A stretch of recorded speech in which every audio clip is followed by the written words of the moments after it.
Good morning.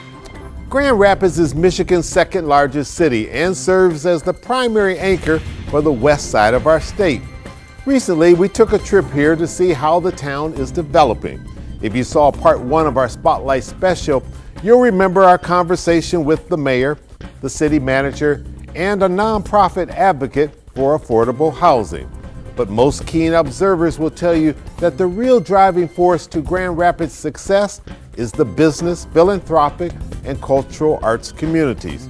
Today, just 2 days before Christmas, we'll introduce you to some of those important leaders in the second part of our focus on West Michigan. It's Sunday, December the 23rd. I'm Chuck Stokes, and this is Spotlight on the Road. Historically, I've always heard that on this side of the state, business creates the agenda and they work hard to get the elected leaders to buy into it. Is that fair and accurate to say? That is very accurate. The business community in Grand Rapids has been in kind of a leadership role for generations, setting the agenda for Grand Rapids, defining what they wanted this community to be, and really investing of their time and financial resources to make it become a reality based on the agenda that they had created. What are the priorities for the chamber these days? Well, one of the big issues, of course, for us is making sure we have a business climate in Michigan and in West Michigan in particular, that where businesses can be successful. And so, making sure that we're working with our public sector partners to create an environment for business community to succeed and thrive and grow. Some of the challenges our businesses are facing, and not unique to Grand Rapids, of course, is access to talent and finding the available people to fill vacancies that they have. And I think that's something that's a lot of communities are dealing with as well. What can other cities learn from Grand Rapids about the way you've worked hard with the business community and the public sector, creating that public-private balance, and the philanthropic side, which I've been hearing so much about over here? That's the big piece of it, is the business community and the philanthropic community are one and the same pretty much. And they have been willing to reinvest in their community, invest in various aspects of their community to build a city that people want to live in, that will attract people, it'll attract more business and continue to thrive and grow. They don't do that in a silo. It's very much a public-private partnership in our community. I think one of the other uniques for Grand Rapids is our large companies are still privately held companies.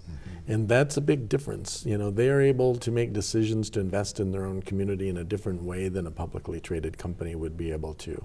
How has your chamber worked with our chamber? I think we share a common interest in One Michigan, if you call it that, understanding that each of our communities plays a vital role in the growth and development, and neither one of us can do it on our own to move Michigan forward.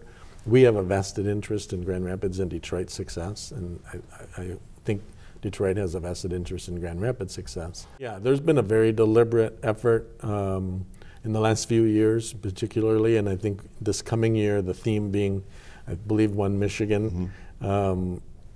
I think we'll be working even more closely with Detroit Regional Chamber and how we can increase the participation from West Michigan in that conference, and think about what are the statewide policies or priorities that we need to advance together. It's never easy being in a leadership position such as yours. You're always having to do that delicate balance between all the different people pulling on you. How have you managed to do that and stay true to what you feel is the Grand Rapids Area Chamber of Commerce agenda in a changing environment here in West Michigan? I know you guys created a little controversy for yourself that you went and wrote an op-ed piece about. Yes, we did. We have been committed to being a bold organization, and with that comes risks and controversy and challenge from time to time. We at our core, we represent the business community, and so we engage with our business community very deeply to make sure that we're representing their interest and what their priorities are. But that doesn't limit us to being a very, ultra-conservative organization. We understand the broader community's needs and work across the broader community as well to keep growing Grand Rapids. We've had a long history of working in diversity, equity, inclusion. And I think that's a priority for us as a community to make sure that everyone in our region has the ability to enjoy the success of the community. Ms. Close, what's the mission of the Right Place? Well, we were founded in 1985 by a group of business and community leaders for a very simple purpose: the retention, expansion, and attraction of businesses and jobs and investment. And how's that going? Well, I've been here 31 years at the end of this month in a couple of days, and it's going extremely well. We were one of the first private-public partnerships for economic development. I think even in the Midwest. I mean, I know there was one in Fort Wayne back in '85, and our funding comes from investors. So 80% of our yearly budget comes from the private sector, manufacturing companies, law firms, banks, construction firms, etc. 10% comes from our public partners, our municipalities, and then 10% comes from foundations. Our territory used to be Kent County, and today, 33 years later, we are now responsible for 6 counties in West Michigan. In those 33 years, we've done almost $5 billion in new investment and almost 50,000 new jobs. So our customer is the company, because the company creates the jobs. Let's never forget who creates jobs. It's businesses that create jobs. And our job is to make sure that the businesses we already have, and I want to underline that to your viewers, the businesses we already have in our region come first. 80% of all new jobs come from the companies you already have. And how do you sell yourself to companies that aren't already here, that may be in another state, maybe in another country? What do you say to them to say, Grand Rapids is the place you want to be? Grand Rapids in West Michigan. When a company wants to expand, local or new, we bring the resources to bear on that company so they only have to go through one door, right? I mean, if you're a business, make it easy, make it simple, cut the tape, right? So we would then convene everybody around the table and say, okay, Chuck needs this. What do we need to do to make him want to be here? Right. Okay. And on your website, you have Think Michigan? Yeah, Rethink Michigan. Rethink Michigan. Okay. Rethink West Michigan. The evening before Thanksgiving, more kids come home to visit mom and dad with the grandchildren than they even do for Christmas. So we're taking that evening, the night before, we host an event at the Bob, if you're sure you know what this is, the big old building with about 5 bars. Okay. And that'll get them back. Right. And so they drop the grandchildren off with the parents and come and meet with 16 to 20 to 25 different companies from West Michigan looking for talent. Is there anything bigger than Art Prize that West Michigan does that perhaps puts that signature call out to around the world? Nothing. We are here. No, Art Prize was a gift 10 years ago that really nobody knew when it was announced what it was going to turn into. And were you all sitting around the table saying, we were all sitting around the table scratching our heads, but we were excited because I personally like art a lot. And that first year, I know that they expected maybe 150 artists. There were over 1,500 or 1,600, and it's grown, you know, and literally hundreds of thousands of people come to Grand Rapids. It was in the London Times mentioned as an art event that you have to see. So it has put Grand Rapids on a national and international map. When this Spotlight Special returns, we'll introduce you to the new leader of Spectrum Health.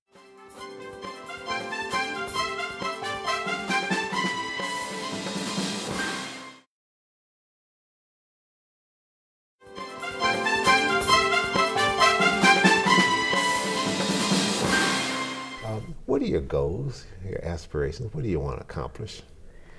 Well, I'm really proud to be in this role and to serve Spectrum Health and in our community as the president and CEO. One of my goals is really to foster our culture so that we can provide exceptional health care and coverage that is simple, affordable, and personal. I believe that we can improve the health of our communities, and we can also inspire hope in our community and save lives.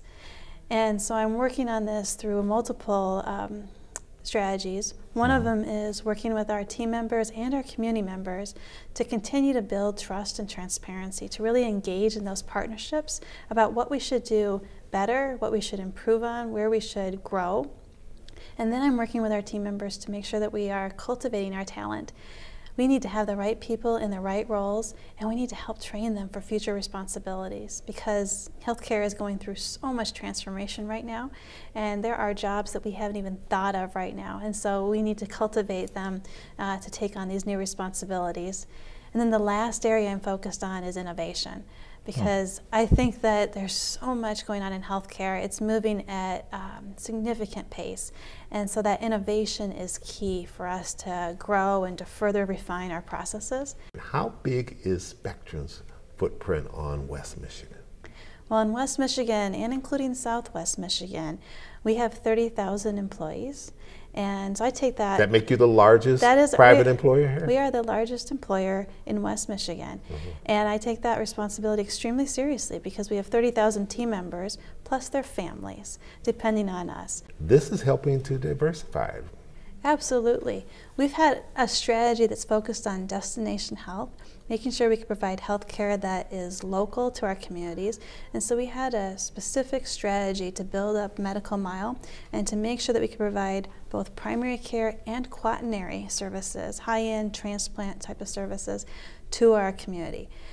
By doing this, we can attract many physicians, scientists, other clinicians that come to West Michigan because they love the community and all that it offers, but they can also do their research, they can teach, and they can provide exceptional patient care to our community. Why do you think Dick DeVos, who's chair of your board, and the board picked you for this very important job? Well, it'd be a great question to ask them. What's your speculation? Because you're not new to Spectrum, so you've got a past, you've had some accomplishments. What are some of those that probably impressed them? I think I impressed them with my passion about where I want to take Spectrum Health. And I believe we can go to a more personal approach. And I also understand the community and the organization well and can move our organization further, faster, especially in this changing environment with healthcare. Your thoughts about being a woman in the Me Too generation in this position? Well, I'm honored and I'm humbled to be considered one of the most influential and to be able to lead my organization forward. I recognize that I am a role model for many, and especially for my daughter. And so I take that extremely seriously because I want to make sure I do a good job for them and that I do what's in my heart and what I think needs to be done for our community and for our state and for healthcare in general. And so I am proud to serve in this role, but I see it as a leadership role and that I need to do my very best to take it to the next level. Grand Rapids is the city to watch? Sure is. Coming up, a Grand Rapids businesswoman who created an organization called Sisters Who Lead.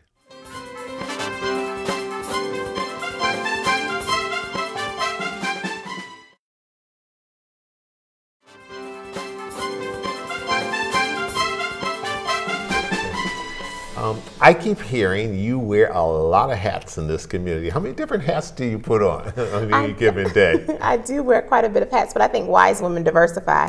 So I'm a business owner here in West Michigan. I serve on several boards. I'm proud to serve on several nonprofit boards here in the community. I am a co-founder of Sisters Who Lead, which is a talent and affinity group for women of color in mid to executive levels of leadership. And I also serve as a director of growing leaders for the Urban Core Collective. So, and I'm a mom and a wife. So, so yes, home, marketplace, and community. And those are all big jobs, no doubt about it. You're from Southeast Michigan originally. You have family there, but you've chosen to be on this side of the state. What's the biggest difference between Detroit area and West Michigan? Oh, wow. You know, if you would have asked me that question when I first came to Grand Rapids, I grew up on the east side of the city of Detroit. I went to Martin Luther King Jr. Senior High School. I would say representation was one of the first things that I noticed that was very different. Growing up in Detroit, I grew up in the Mayor Coleman Young era, so I'm an 80s kid. So I grew up seeing people of color, seeing African American people in leadership and having influence in the public sector, in the private sector, in the nonprofit sector. It was normative to my existence in my childhood. And when I came to West Michigan and I moved here to go to college and to graduate school, I noticed that there was a disconnect when you looked at who were on boards, who were operating in C-suite positions or in executive spaces. There was a dearth of people of color. And that's changing. I think Grand Rapids is starting to talk about racial equity. Our mayor, when she ran for office, one of the pillars that she ran on was racial equity. I think in 2015, a Forbes report came out about Grand Rapids, saying that Grand Rapids was the second worst city economically for African Americans in the nation. In 2015, I started to see a shift in Grand Rapids where we started to say, yeah, we make a lot of great lists and we make the best places for some, but that best is not equitable. I think one of the things that's happening in West Michigan sectors and industries is that we're starting to say, if you really want a cultural audit, if you really want a snapshot of what's happening in your organization, why it may be difficult to attract diverse talent, to retain them, then you need to have conversations with the folks that daily live in the intersection of being the first and often the only. That way you'll know how to genuinely connect and not superficially connect. Absolutely. The problem and the solution are often within the same space. Tough Skin, Soft Heart campaign. What is that? So Tough Skin Soft Heart it started as a blog, and now it's a book. I have a product line, and I do quite a bit of travel and conversations in corporate sectors about emotional well-being, especially of folks that are in leadership. But really, it's a movement all about taking care of the hearts and souls of the folks that we depend on to be difference makers and leaders and change agents. Sisters Who Lead. What is Sisters Who Lead? Sisters Who Lead is the outgrowth of that study that we did in partnership with the W.K. Kellogg Foundation and the Calvin College Center for Social Research. We wanted to create an affinity space for women of color in West Michigan that were in mid to executive levels of leadership. They talked about having an affinity space that would do two things. One, that they could talk about the wellness pieces of often being the first and the only.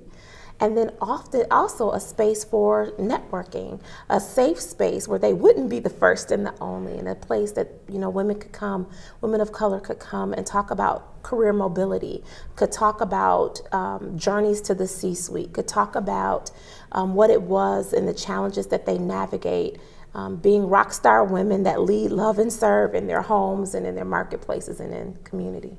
Would you say that today Grand Rapids is a good place for young women of color just coming out of school with their degrees, their education, ready to take on the world?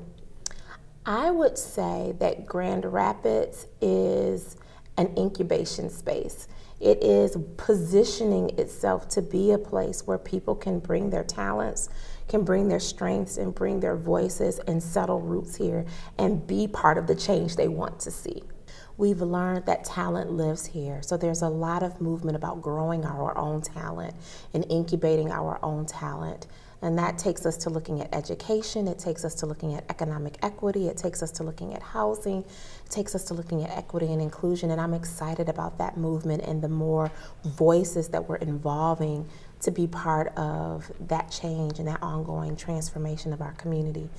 And I think for me and my family, my husband and my son, I think our heart's desire is to continue to be servant leaders where we're planted, to continue to use our lives and our talents and our legacy as a family to be agents of transformation in the community that we love. Tourism is one of Michigan's biggest industries, and one of the key players in that attraction is the state's only Presidential Museum. We'll talk to its deputy director right after this.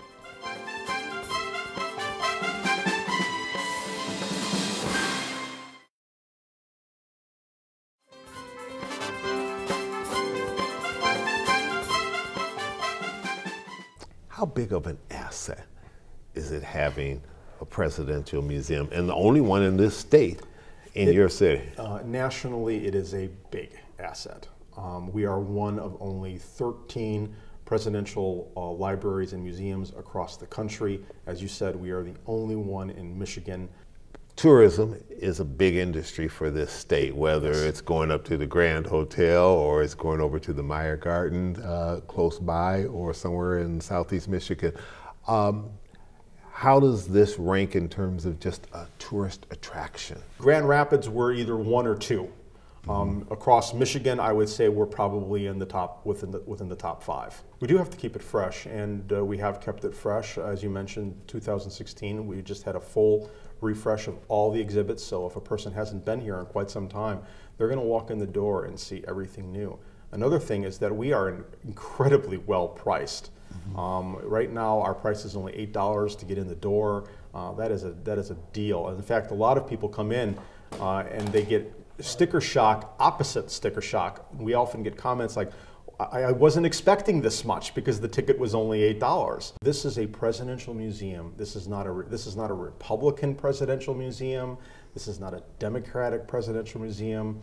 The National Archives prides itself on its nonpartisanship within the federal government, and people come here to simply see the story of the time frame when Jerry was the president. Everyone loves Betty.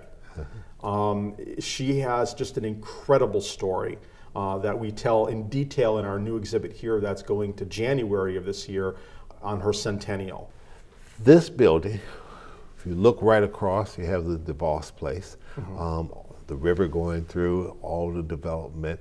I also understand it's a prime spot when you have things like Art Prize here. Yes. And it's used by the media and others to be able to capture that very important event. Talk about those events and how this all plays together in the selling of Grand Rapids. We love Art Prize. We've loved Art Prize for 10 years, and we hope to love Art Prize for 10 or 20 or 30 more.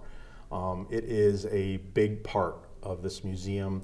We have a great cooperation with WXYZ-TV, our local ABC affiliate here, and who are in the museum during the entire run of Art Prize.